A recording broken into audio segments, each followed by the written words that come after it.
let's talk 2023 or 2022, not 2023, that's already on my brain though.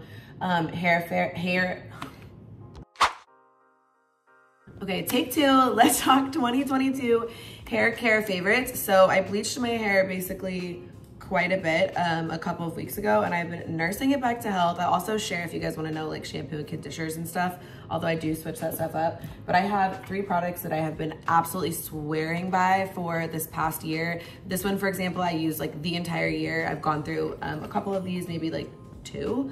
It does last quite a while. And these other 2, this one's I've also been using, and then this one is a newer favorite since my hair has been lightened. So let's do it. 2022 hair care favorites.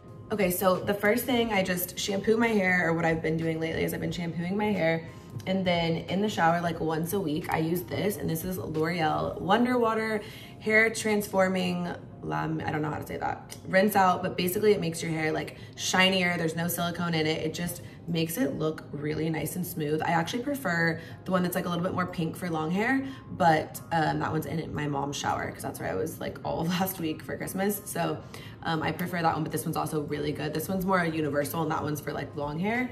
And then what I've been doing that's been like a total game changer has been using the K18 Leave-In Molecular Repair Hair Mask. So after I shampoo and do this in the shower, I get out, I pump this into my hands, I put it through my hair. I have it saved on my Instagram highlights if you guys want to watch it, and I really work it into the hair, basically like here down. And it's really good at it feels like it just like repairs your hair and repairs like the split ends and everything.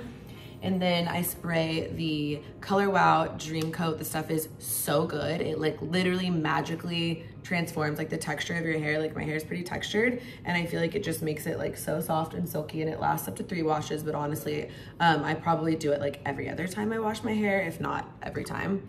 It's just what works for me, but it makes it so soft and silky. So these 3 things for like repairing your hair and sort of like nursing it back to health have been total game changers for me. Okay, let's talk about shampoos too. So probably the 2 that I used, there's also like a Care Sauce one that I'll drop in the comments or in the description below. This is wet because it's from my shower, but the other ones I was obsessed with like throughout the whole year. The Bumble & Bumble Bond Building Repair Conditioner and Shampoo. This is so good. I don't even have the shampoo because I'm completely out of it, but I went through like 2 of those or 3 of those, and I really liked it a lot.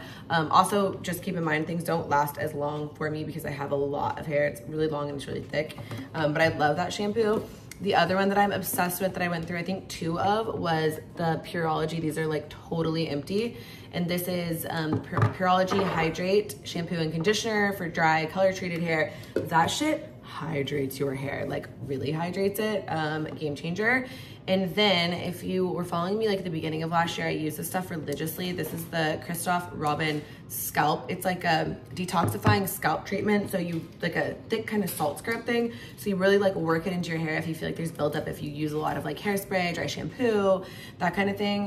This is so good. Also, I'm filming on my phone and the camera is like over here, and I'm looking here because I'm trying to like make sure I can show you guys things. So if it looks like I'm not looking into the camera, it's because I'm not, but I'm not used to doing it on my phone. So those are like things in the shower. And then hair tools that I was obsessed with throughout the year. The Dyson still rings true, but like the OG bitch, because I have an air wrap and I just feel like, unpopular opinion, I just feel like it's overrated. I think an air wrap is really good if you have like fine or like thin, really straight hair and you like want to add that volume. But if you have like textured hair, it just feels like an extra step, because I don't think it curls it, doesn't like do enough that it's gonna replace a curling iron for me, and it doesn't make it smooth enough that it replaces a blowout. So it's kind of like neither here nor there for me. I get the concept of it, and I think if you have, again, like that fine, thin, more straight hair and you want like a bouncy blowout, it's good. But if you have textured, curly, wavy, whatever hair, like it's more work than it is helpful in my opinion. And then some sort of like a big flat wet brush. This one is the Dry Bar one, I think. I also really like the wet brush ones that like detangle. Those are good too. And then hair tools. These are pretty much the 2 curling irons that I was obsessed with all year. GHD, this one's nice when I want like a thicker curl. You can even sort of mimic like a blowout with this. but definitely will give you a curl. This is what I curl my hairs with most days. And then lately, for the past like month, I've been obsessed with this one, which is the Bio Ionic. I think it's like a 1 inch and it's a longer barrel. So the longer my hair has gotten, I've been obsessed with this one because I don't have to keep like wrapping it the whole way down. This is just really convenient. And I like the slightly like, I don't know, tighter kind of curl look, and then I feel like when I brush it out, it almost gives like a wave curl. So I really like what this one does to my hair, and it has all these different like temperatures on it too, which you can control it, which I find very nice, opposed to I think like most other curling irons where you just like turn them on. Like this one is just on and off, but this one is really great. I am personally not a fan of the T3 curling iron that everybody loves. I feel like it like fries your hair, and these don't fry my hair, so huge fan of those. Obviously also hair health comes from within as well. I use the Ritual, if anyone's curious about that, hair vitamin, or like the multivitamin. Obviously do your own research, but that one I love. And then a random shout out to the Gimme Beauty hair ties. I pretty much always have these on my wrist. I like them because there's no like seam to them. I don't feel like they break your hair as much as like regular shitty hair ties do. And they hold your hair really well, which is also great. And then this is like the smaller size one. But I just feel like if you have a lot of thick hair, these actually like hold it up and you don't have to keep putting your hair up 95 times a day. Oh, and I'll put below too the Amazon like big like chippy clips, whatever those are called, like the huge little hair clips that you can do like half up with or whatever. I love those, and they come in like a billion colors on Amazon, so I will link those too. That is a wrap for my best of 2022 hair.